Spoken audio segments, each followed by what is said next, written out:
Many of the news channels in India, they have shown a clipping on the television in which they showed me saying that every Muslim should be a terrorist. They have done recently in the past few days. They have done it earlier, many a times, in India and other parts of the world. Whenever anyone wants to malign me, they show this clipping.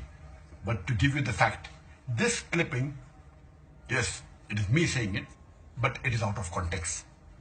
To know the full context, I have said a few times in some of my speeches that on the topic of terrorism, that what is the meaning of the word terrorist? And I go on to say that a terrorist is a person who terrorizes someone. And I give the example that if a robber sees a policeman, he's terrified. So for the robber, the policeman is a terrorist. And this I picked up from one of the articles in Times of India that Inspector Angre is a terrorist to the underworld.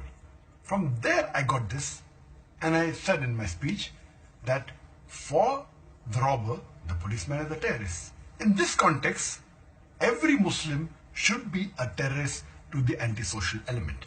Whenever a robber, whenever a rapist, whenever a criminal sees a Muslim, he should be terrified. And every Muslim should be a terrorist to the antisocial element. But I went on further to say that commonly the word terrorist means a person who terrorizes an innocent human being. In this context, no Muslim should ever be a terrorist. The media picks up that statement, doesn't speak what I said earlier or afterwards, only pick up the statement of me saying every Muslim should be a terrorist, and they malign me. Even some of the newspapers, they gave the earlier context, but did not give in the ending where I said that commonly a terrorist means a person who terrorizes an innocent human being. And in this context, no Muslim should be a terrorist.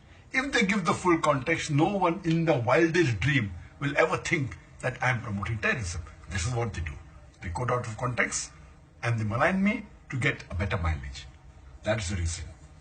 Never believe in the media whatever they say.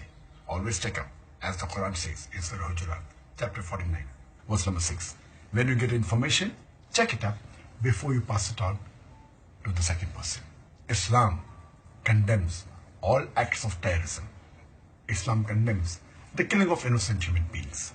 This is Dr. Zakir from the holy city of Mecca on the 1st of Shawwal, wishing all of you a very happy and prosperous Eid.